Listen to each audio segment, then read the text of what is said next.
동해바다 한가운데 산처럼 솟은 섬 울릉도. 육지에서 바닷길을 따라 3시간 이상 배를 타고 들어가야 만날 수 있습니다. 처음 울릉도를 만나면 웅장함에 감탄합니다. 험하기로 소문난 동해바다를 건너야 하기 때문에 하늘이 허락해야 들어갈 수 있다고도 합니다. 울릉도는 화산섬입니다. 화산 폭발로 솟아오른 용암들이 오랜 세월 바람과 파도에 깎이면서 아름다운 풍경을 만들어냈습니다.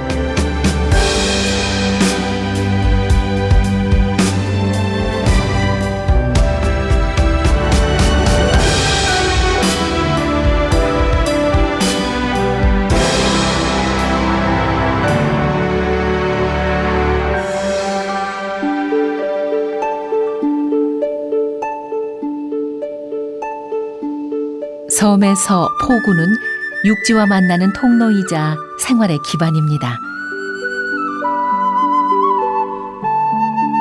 동해의 외딴섬 울릉도에는 8개의 포구가 있습니다. 그중 가장 대표적인 항구 저동항. 울릉도 사람들은 저동항을 모시개라 부르는데 예전에 저동항이 개발될 때 갯벌에 모시가 많아서 그렇게 부른답니다.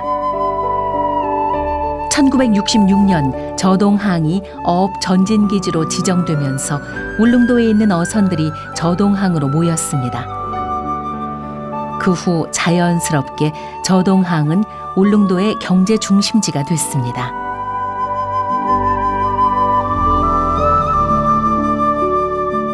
저동항은요, 어업 전진기지입니다. 특히 동해안에서 가장 중요한 동해안 어업 전진 기지였죠. 지금은 이제 80년대 때는 오징어가 굉장히 많이 잡혔어요. 그래서 여기가 이 항구가 2,000척이 배가 2,000척이 꽉 찰 때도 있었고 돈이 현금이 가장 흔한 그런 지역이기도 했습니다. 오징어잡이가 한창일 때 오징어잡이 어선들이 저동항 앞바다를 환하게 밝힌 그 불빛은 울릉도 팔경으로 지정될 만큼 장관을 이루었습니다.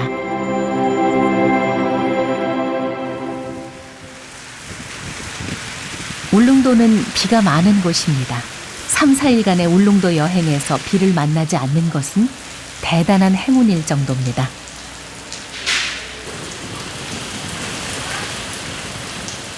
소나기가 내리는 가운데 저동항 어판장에서는 경매가 끝난 오징어 손질이 한창입니다.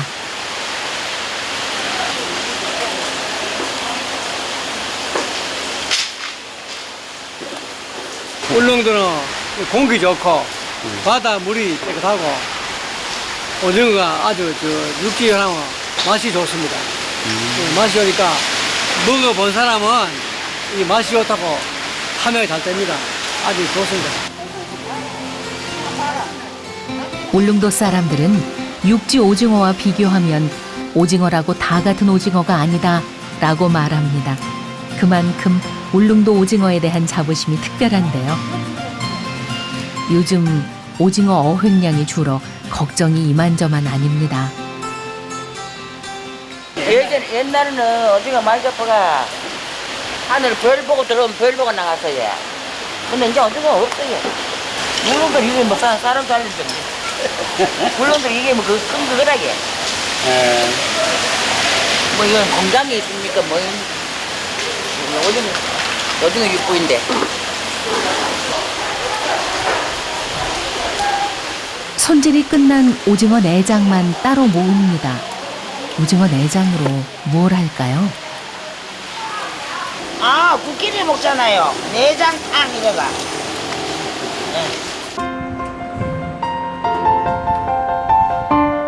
오징어 내장탕은 울릉도에서만 맛볼 수 있는 별미입니다. 저동항 곳곳에 오징어 내장탕을 맛볼 수 있는 식당이 있습니다. 특별한 레시피는 없습니다. 싱싱한 오징어에서 바로 꺼낸 내장으로 육수를 낸 후 콩나물, 무, 고춧가루만 넣고 끓입니다. 가장 손쉽게 먹을 수 있는 것들이었죠. 예.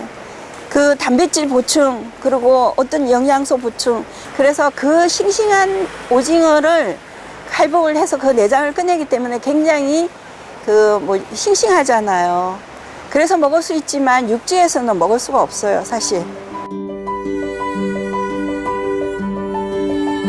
오징어 내장탕은 생계를 위해 몸통은 팔아야 했고 버려지는 내장으로 국을 끓여 먹었던 옛날 울릉도 주민들의 가슴 아픈 사연이 담긴 음식입니다.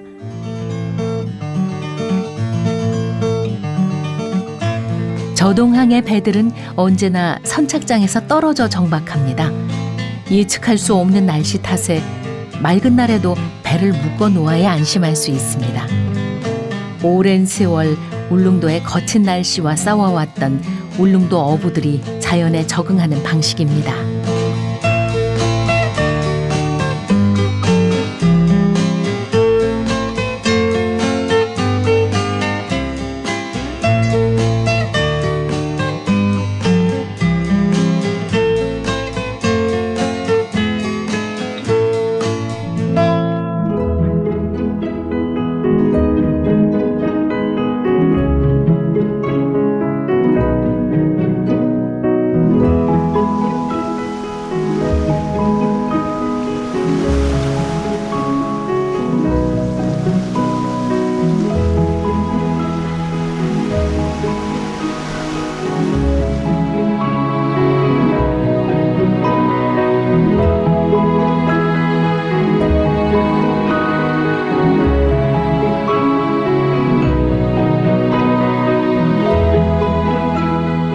저동항 남쪽에서 만나는 울릉도의 또 다른 대표 항구 도동항입니다. 항구 주위에 솟아오른 암봉들이 도동항을 감싸고 있습니다.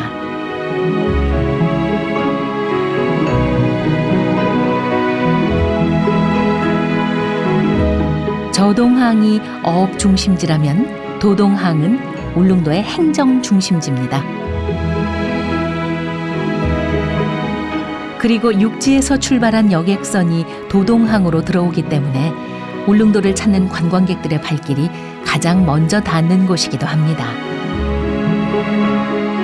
지금은 울릉도로 들어오는 항로가 늘어 예전에 비하면 울릉도를 방문하기가 쉬워졌습니다. 포항과 묵호에서는 도동항으로 여객선이 들어오고 후포에서는 사동항, 강릉에서는 저동항으로 여객선이 들어옵니다. 대부분의 관광객들이 도동항으로 들어오기 때문에 도동항은 자연스럽게 울릉도의 관문 역할을 하고 있습니다. 그 옛날부터 여기가 그 항구의 기점으로 들어오던 곳이에요. 도동항은 울릉도의 중심이라고 할 수 있죠. 옛날에는 도동을 도방청이라고도 불렀는데 사람들이 많이 오고 가는 번화한 거리라고 해서 도방청이라고 했습니다. 많은 사람들이 그 울릉도의 관문 역할을 하고 그러니까 자연적으로 이제 도동이라는 이름, 길도자를 써서 도동이라는 이름이 붙어 있듯이 울릉도의 관문이라고 생각하시면 됩니다.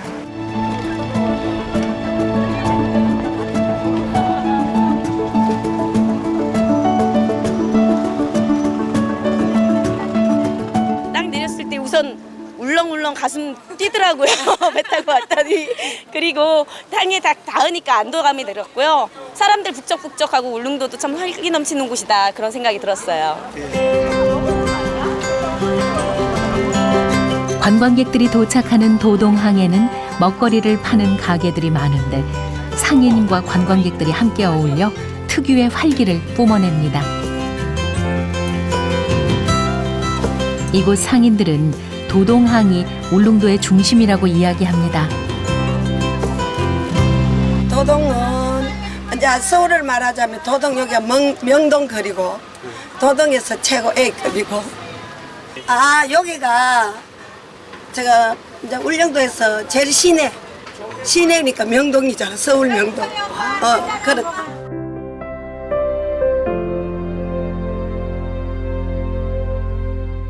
여객선과 관광객들이 떠난 후 도동항은 다시 조용해졌습니다.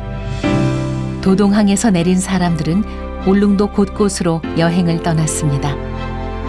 이곳 도동항은 여객선이 출발하고 도착할 무렵이면 다시 사람들로 북적일 것입니다.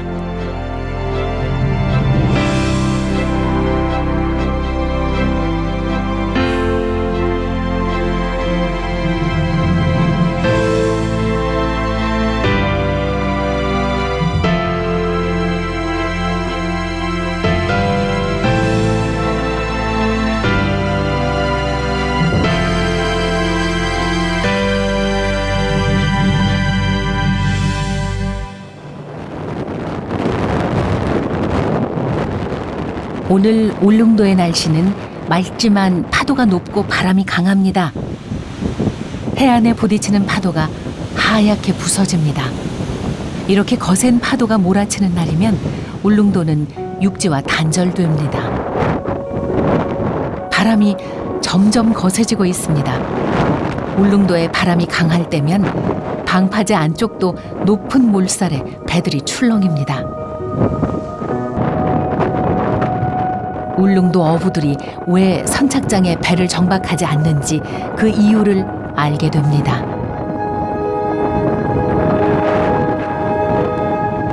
방파제 바깥으로 거센 파도가 몰아칩니다. 이곳 울릉도에서 방파제의 소중함을 새삼 느껴봅니다.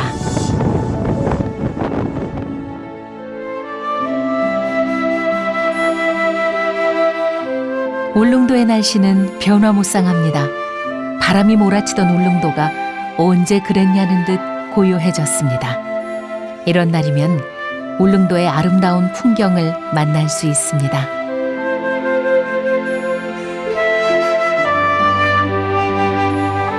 울릉도에 석양이 집니다. 울릉도는 육지와 멀리 떨어져 일출과 일몰을 볼 수 있습니다. 노을에 물든 항구가 평화로워 보입니다.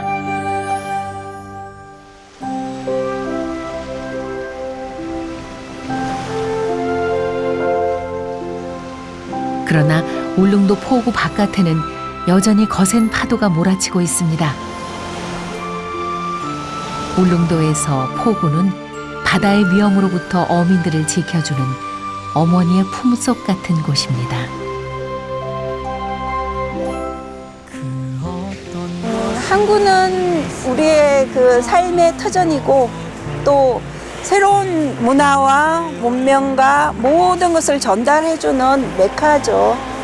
네, 모든 것이 항구로 들어오잖아요. 그리고 고기잡이를 가더라도 항구로 들어오고, 그리고 또 외지에서 육지에서 그야말로 육지에서 들어오는 배, 전 세계적으로 들어오는 배들이 항구를 기점으로 해서 들어오는 하나의 관문이죠. 울릉도의 관문.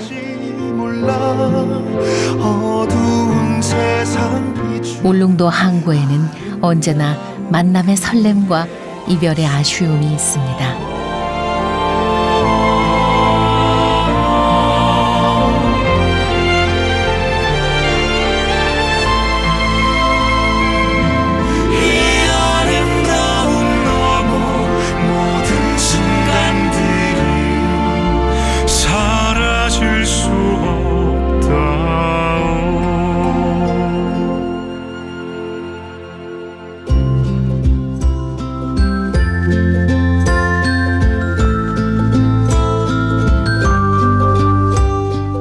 경상북도 울진군 죽변항입니다. 대나무가 많아 죽변항이라는 이름이 붙었습니다.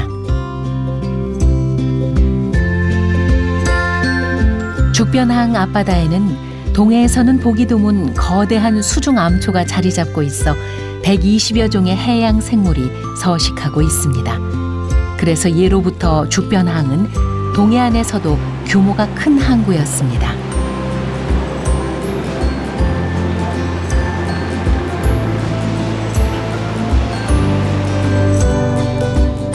죽변항에서는 오징어, 대게, 꽁치, 명태 등 다양한 어종이 많이 잡혀 다른 지역 어선들이 죽변항으로 와서 위판을 할 정도였습니다.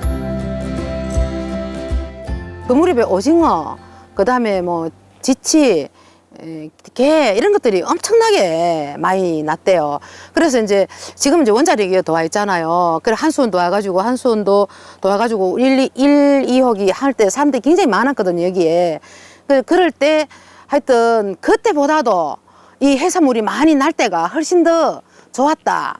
아무리 뭐 한수원도 와갖고 돈을 많이 풀어도 그때만큼은 하지 못하다. 그런 얘기들을 하더라고요. 그 시절 어민들에게 큰 호황을 안겨주었던 오징어가 다시 죽변항으로 돌아왔습니다. 동해안에 있는 항구는 어디나 오징어가 유명하지만 오징어 산지인 죽변항에 비할 수는 없습니다. 여러 지역에서 온 오징어잡이 배들이 죽변항을 가득 채우고 있습니다. 죽변항에서 오징어 경매는 스티로폼 상자에 담긴 채로 진행됩니다. 가지런히 상자를 채운 오징어들이 주인을 기다립니다.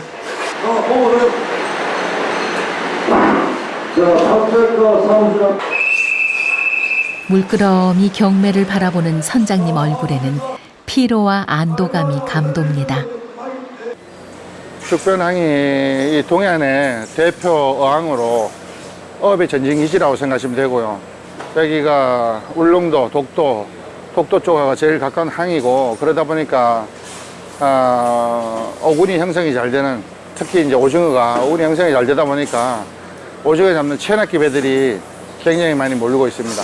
또 오징어가 끝나면 끝날 때쯤 되면 또 보고도 들어오고, 보고 배들도 제주에서, 남해에서, 전국에서 옵니다.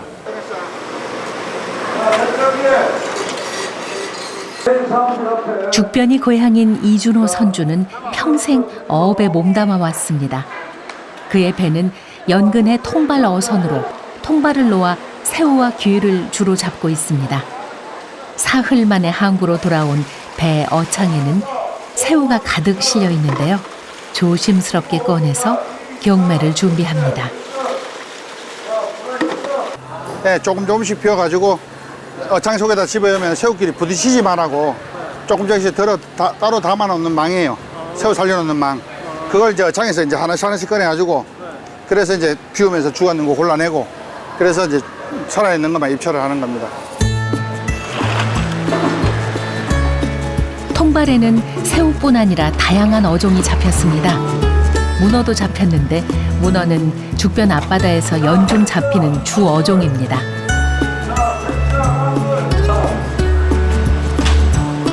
낙지도 많이 잡혔네요.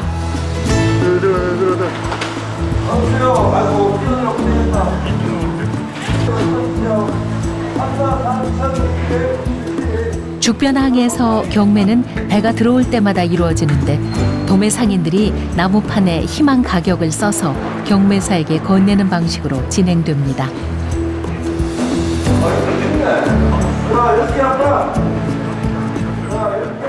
오늘 경매 결과는 비수기라고, 기름값, 경비 정도 번 겁니다.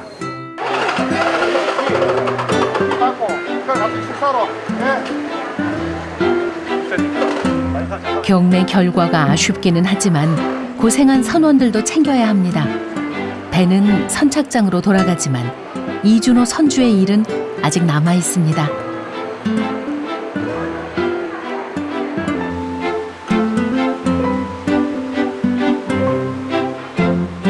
집으로 돌아온 그는 주문받은 가자미 건조 작업을 합니다. 어업과 수산물 가공업을 함께 하다 보니 눈코 뜰 새 없이 바쁩니다. 그래서 이준호 선주는 더 빠른 가자미 건조를 위해 새로운 방법을 개발했습니다. 지금 동해안에 이제 많이 나는 게 가자미하가, 오징어가 많이 나지 않습니까? 지금 이건 오징어가 가자미 같은 거 말릴 수 있는 회전 건조대라고 생각하시면 돼요. 기존에 있는 이제 오징어를 말리려 그러면 우리가 오징어 이제 끼워가지고 그냥 열어놓는 게 다인데, 자연적으로 말리려 그러면 바람 없으면 안 마르고, 그 다음에 또 파리 같은 거 대들고, 그러다 보니까 이제 좀 비위생적이고, 그러다 보니 이제 이걸 빨리 회전시켜서 파리가 못 달려들게 하고, 그 다음에 바람이 없어도 회전력으로 인해서 이제 바람이 생기게 해서 시간과 노동력이 다 단축이 되는. 지금은 이제 세대들이 이제 좀 세대 교체가 많이 이루어지는 과정이라고 보시면 되고, 젊은 세대들이 많이 어촌으로 유입이 됐어요. 예. 그러면서 이제 앞으로 이제 시식인들이 배를 타게 되니까 앞으로 이제 우리나라 수산업 발전도 미래는 밝다고 좀 보시면 될 겁니다.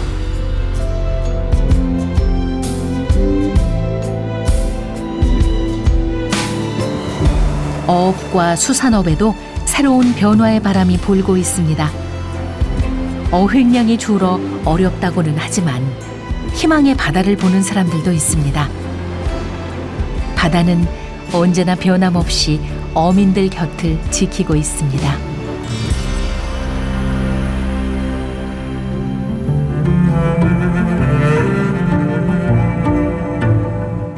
죽변항에서 남쪽으로 내려오다 만난 경상북도 영덕군 축산항입니다.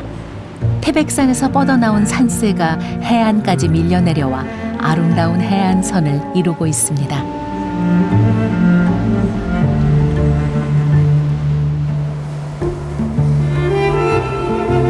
축산항은 전국에서 대기 위판이 열리는 5개 항구 중 하나인 영덕의 대표 어항입니다. 산으로 둘러싸여 있어 경치도 아름답지만 자연 항구로 입지 조건이 좋아 예부터 축산항을 찾는 어선들이 많았습니다.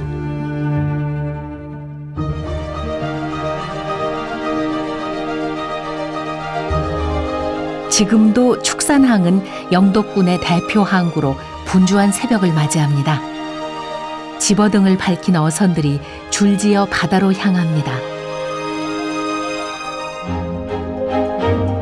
새벽 3시에 출항했던 배들은 날이 밝아올 무렵 항구로 돌아옵니다. 축산항에 돌아온 배에는 삼치가 가득합니다. 상자로 옮겨 담는 선원들. 손놀림은 바쁘지만 만선의 기쁨이 넘칩니다.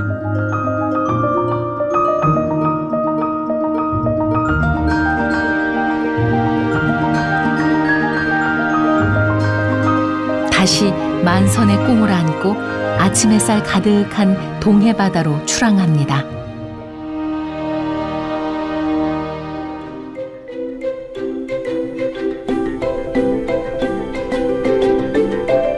푸른 강과 바다, 산과 들이 두루 펼쳐진 영덕군 강구항입니다. 동해바다에서는 보기 드물게 강과 바다가 만나는 작은 포구입니다. 강구항에서 50천 계곡을 따라 내려오는 물이 동해바다와 만납니다. 강구항은 영덕 대게의 고향입니다. 커다란 대게 모형이 강구항을 찾는 사람들을 맞이합니다.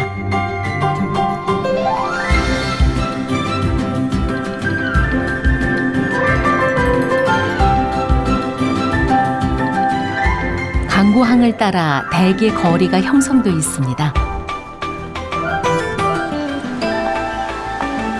대게를 찔 때 솟아오르는 수증기와 맛있는 냄새는 그냥 지나칠 수 없습니다.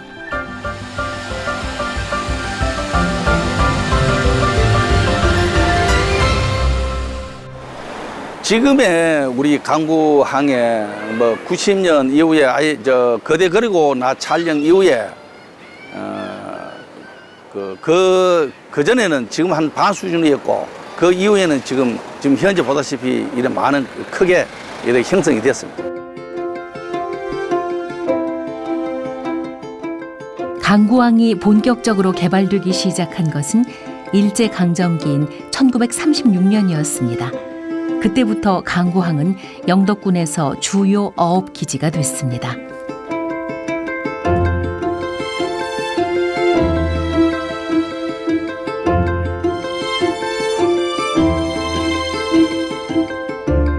강구항은 대게뿐 아니라 다양한 어선들이 집결합니다.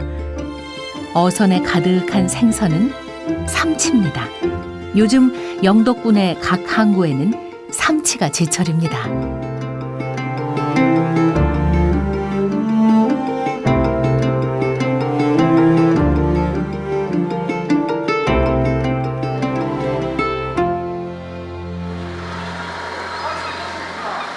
항구에 터줏대감 갈매기들이 모여들었습니다. 넉넉하게 잡힌 삼치는 갈매기들에게도 푸짐한 식사를 베풀어 줍니다.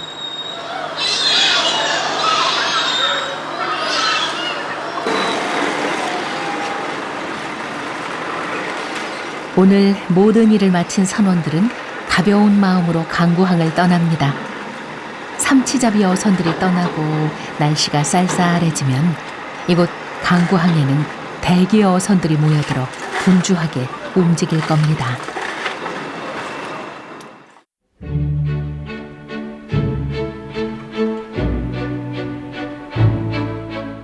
경상북도 포항시 구룡포항입니다. 9마리의 용이 승천한 바다라 하여 구룡포라는 이름을 가졌습니다. 구룡포항은 동해남부에서 조업하는 어선들의 집결지로 위판장이 3개나 될 만큼 규모가 큽니다.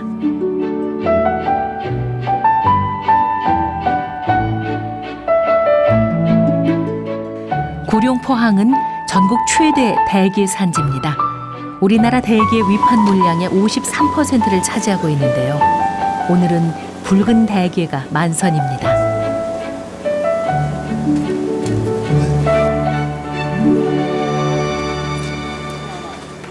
바다에서 갓 건져 올린 싱싱한 붉은 대게는 크기별로 선별한 후 경매가 이루어집니다. 구룡포항의 경매 방식은 다른 항구들과 다른데 도매상인들이 손가락으로 입찰 가격을 알리면 경매사가 일일이 확인하며 낙찰가를 정합니다.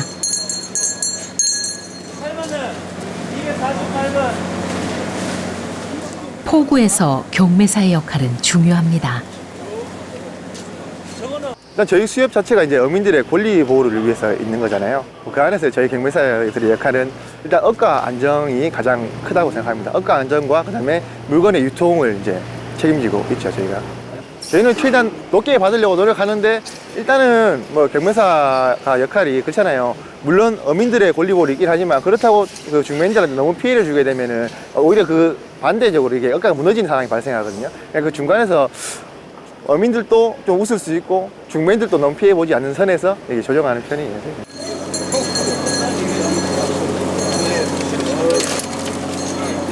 경매에서 낙찰받은 붉은 대게는 구룡포항을 떠나 전국으로 배송됩니다.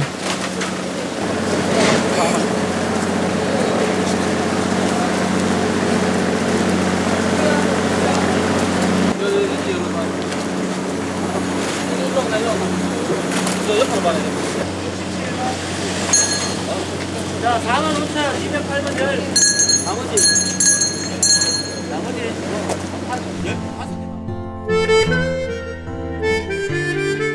동해안의 다른 항구들처럼 구룡포항도 일제강점기 일본인들이 방파제를 쌓고 부두를 만들면서 본격적인 항구의 모습을 갖추기 시작했습니다.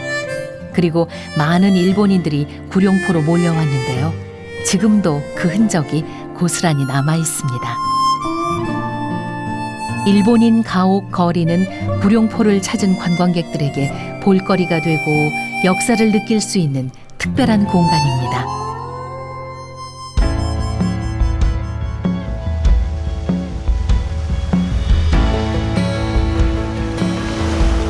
구룡포항 인근에 또 다른 명소가 있습니다.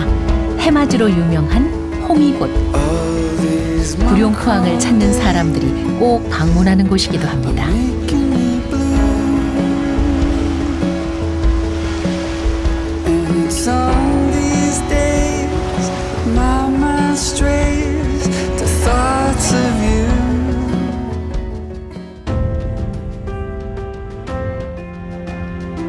포구의 하늘에 구름이 심상치 않게 움직입니다. 태풍이 가까이 오고 있기 때문입니다.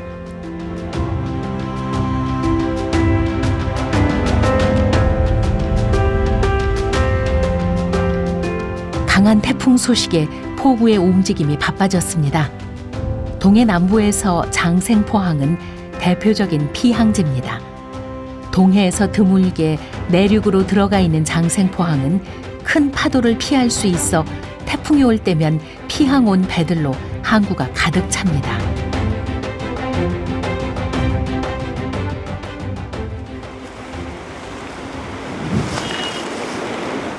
항구에 태풍 경보가 울립니다. 강한 바람과 함께 방파제 밖에는 높은 파도가 몰아칩니다.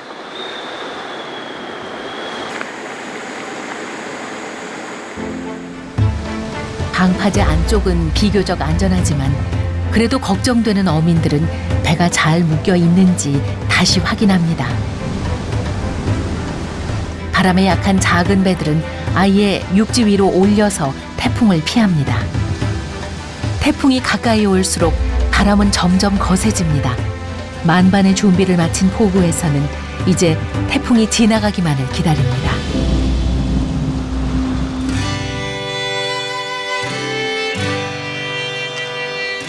이튿날 태풍이 지나가고 바다는 다시 잠잠해졌습니다.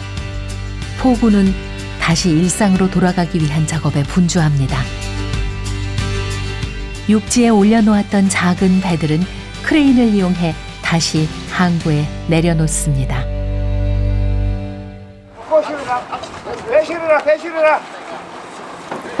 어민들 모두 힘을 모아 분주하게 움직입니다.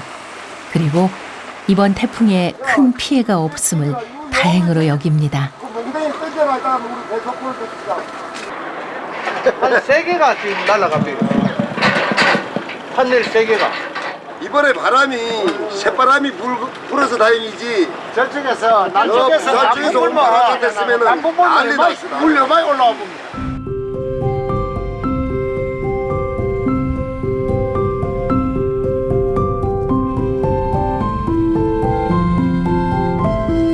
포구 사람들에게는 태풍도 하나의 일상입니다. 그래서 어부들은 파도가 잠잠해지기도 전에 다시 고기잡이를 나섭니다.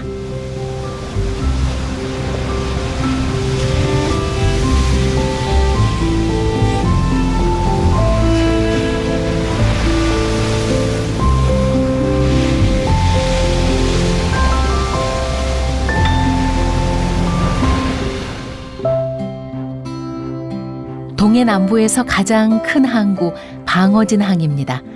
울산광역시 안에 있는 도심 속 어항으로 많은 시민들이 찾는 곳이기도 합니다. 조선시대까지만 하더라도 방어진은 포구보다는 목장으로 유명한 곳이었습니다.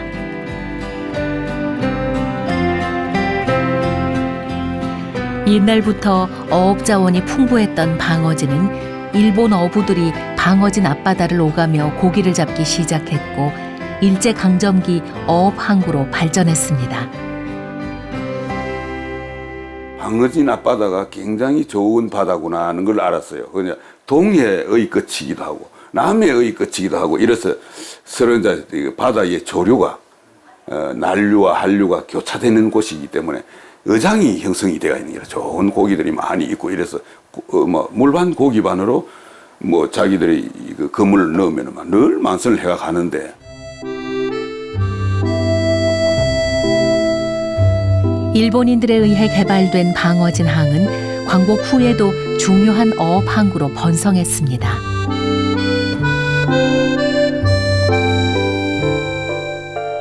이제 일제 시대 때만 하더라도 조선의 3대 어항이라고 그랬거든요. 3대 어항이지 였는데 이게 줄어져 가지고 지금은 고기도 잘 안 나고 하니까 이거는 그냥 나눌 필요도 없고 이래서 매립을 많이 했어요. 매립을 해가지고 지금은 보면은 이제 이거 차도가 막 될 수 있도록 이렇게 이제 관광 자원을 좀 우리가 이제 여러 활용을 하자 이렇게 해서.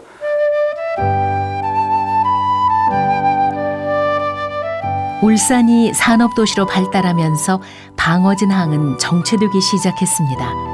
그래서 방어진에는 아직도 옛날 모습이 남아 있습니다. 1970년대 방어진으로 시집 왔던 주민들에게 방어진의 옛날 이야기를 들어보았습니다.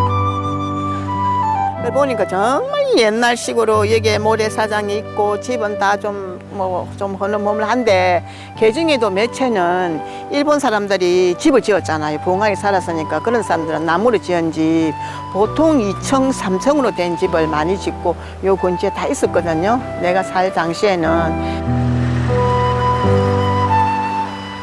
주민들은 그때의 방어진은 울산보다 더 번화했다고 이야기합니다. 저기 저 뭐 구룡포나 그 위에 사람들이 강원도에서 방어진 잡으러 왔었거든요. 선원들이 객지에서 오시다 보니까 주로 이거 한 3박씩 이렇게 계시다 가잖아요. 그래 마땅한 데 없으니까 여인숙, 옛날에 여인숙이나 다방이나 술집들이 엄청 호황이었다고 봐요, 그 당시에. 그래 방어진이라 하면은 다 이제 그쪽을 많이 생각을 많이 하죠. 그리고 또 이제 울산이라 하면은 울산보다 방어진이 더 많이 알려졌어요. 그때만 해도. 방어진 항은 많은 변화를 겪어왔지만 방어진 앞바다의 파도는 여전히 아름답습니다.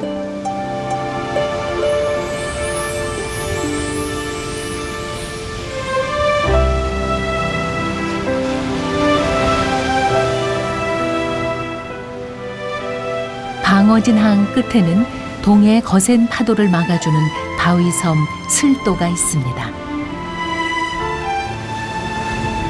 갯바람과 파도가 바위에 부딪힐 때 검은 고소리가 난다 하여 슬도라 불립니다.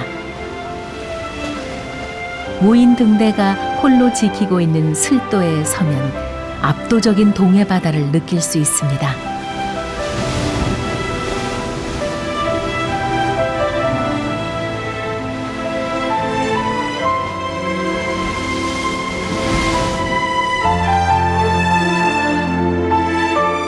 방어진 항 근처에 있는 또 다른 등대, 울기등대입니다. 울기등대 앞에 있는 대왕암과 함께 우리나라에서 손꼽히는 관광 명소입니다.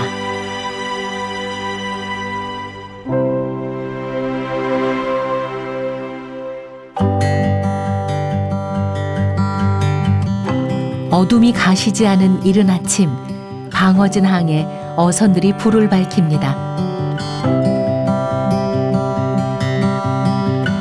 동해 먼 바다로 나갔던 배들이 며칠 만에 항구로 돌아왔습니다.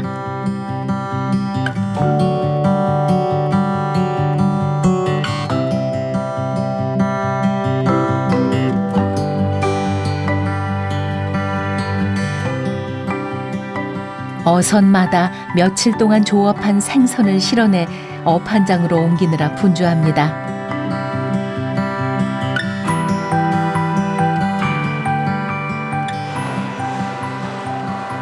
방어진의 지명은 방어에서 유래됐지만 방어진 항의 주 어종은 가자미입니다. 방어 자체를 구경도 못 합니다. 저도 한 25년 됐는데 방어 구경을 못 합니다. 방어는. 지금 우리가 전부 가자미입니다. 가자미가 전국의 70% 정도는 지금 가자미 여수 다 생산됩니다. 생산돼가지고 전국에 마트, 대형 마트라든지 뭐 건조, 홈쇼핑 이런데, 그다음에 하물며 우리가 지금 미국 LA에서도 우리 가자미가 지금 울산 수협 마크 찍혀있는 가자미가 건조가 팔고 있습니다. 그리고 여기가 산란 지역이라다 보니까 자체가 전부 가자미입니다. 요 경주만 올라가고 이 가자미가 안 납니다. 딴 쪽에 가도 안 나. 크기별로 선별된 가자미가 경매 준비를 마쳤습니다. 방어진 항 경매는 손가락으로 희망 가격을 표시하는 수지식 경매로 이루어지는데요. 경매사의 신호음이 경매의 긴장감을 더합니다.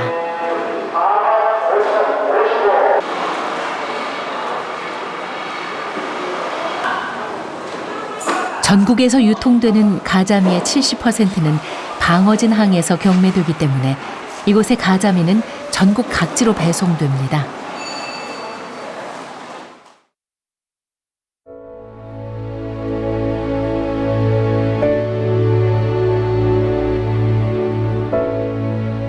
방어진 항 북쪽에 있는 정자항입니다. 부채꼴 모양의 아름다운 정자항에 매일 100여 척의 어선들이 드나들고 있습니다.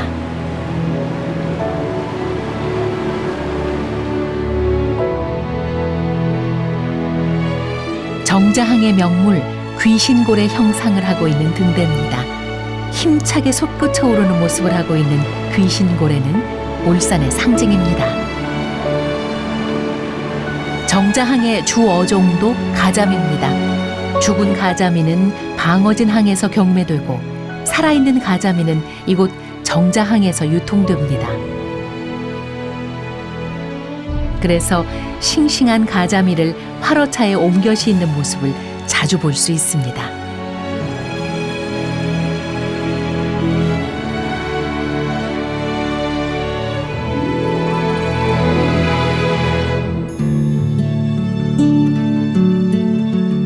방어진항과 정자항을 잇는 아름다운 해안길입니다. 해안길을 따라가다 보면 바위 섬과 옥색 빛깔 맑은 바닷물 속에서 스노클링을 즐기는 이들도 만날 수 있습니다. Lay me down on a river of music and push me 그리고 그 옆에 펼쳐진 크고 작은 바위 섬에서는 많은 사람들이 낚시를 합니다.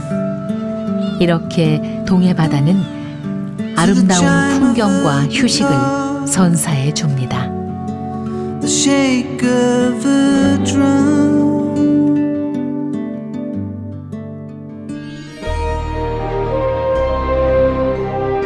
동해안 포구의 마지막 여정 강양항입니다.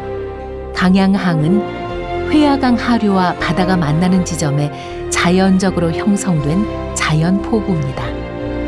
강양항의 빼어난 풍경은 많은 사진작가들을 이곳으로 불러 모읍니다.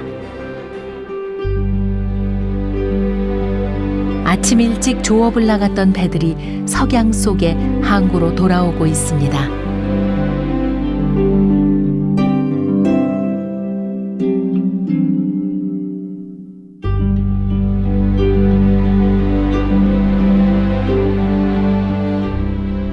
강양항에서는 이제 우리 일부 지금 보면은 이 통발어업입니다. 통발어업에 이제 이 고동, 문어 이걸 이제 통발 선적들은 잡고 그 외에 자망은 가자미, 아기를 많이 잡습니다.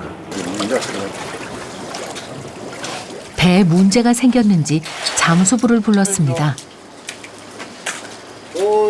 다 들어가지고 뭐 배가 아픈데.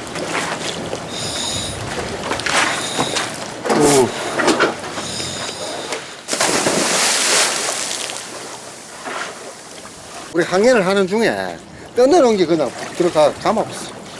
바다에 뭐 많이 떠든다. 줄 뭐 자루 뭐 했던 이 나무 뭐 그물. 잠깐만. 도라 빨리 쭉 끄고 봐.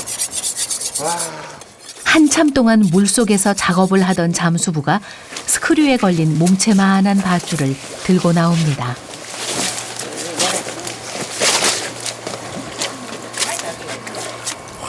이거 꼼짝이네 이거. 그러니까 이게 떠다닌다고. 떠다니는데 물에 수면하고 비슷하게 하면 우리가 선장실에서 안 보여요. 배에 감긴 밧줄 때문에 서둘러 항구로 돌아온 어부의 모습이 허탈해 보입니다.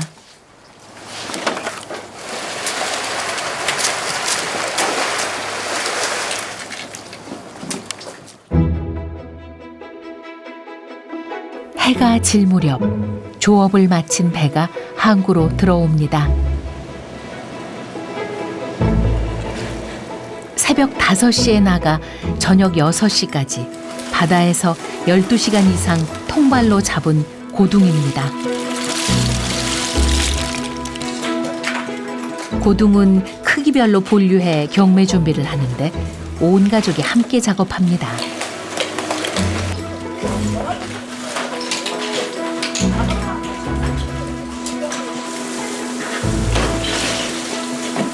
가족들이 선별 작업을 하는 동안 배에서는 뒷정리가 한창입니다.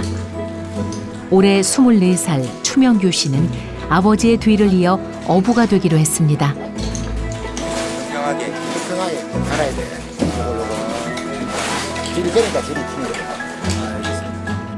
아주 잘하지요.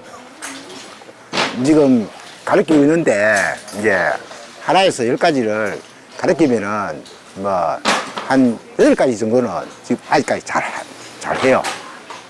10가지 정도는 아닌데 한 8 정도는 지금 하고 있거든요. 그러니까 뭐 앞으로는 뭐 이제 이게 이제 면허증이 있어야 되거든. 조종사 면허증이 있어야 돼. 지금 조종사 면허증도 지금 따졌거든요. 그래가지고 앞으로는 잘 할 거예요.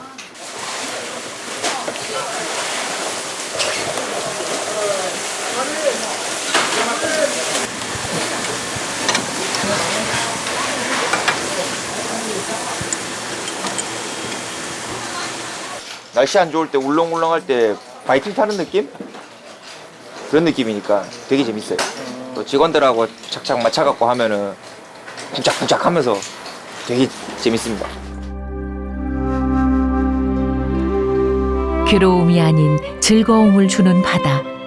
그 바다를 업으로 삼고 살아가는 사람들. 포구에 서면 이들의 이야기가 들려옵니다.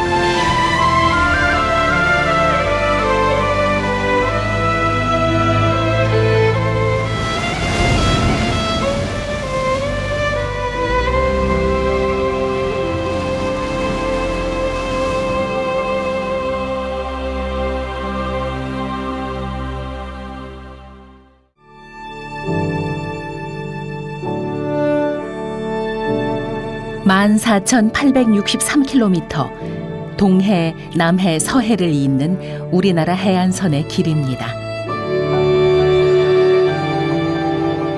그리고 그 해안선에는 2,270여 개의 포구가 있습니다.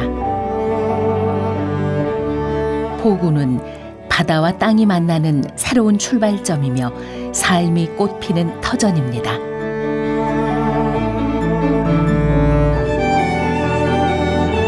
동해안 최북단 강원도 고성에서 서해안 최북단 백령도까지 비슷하지만 다른 포구.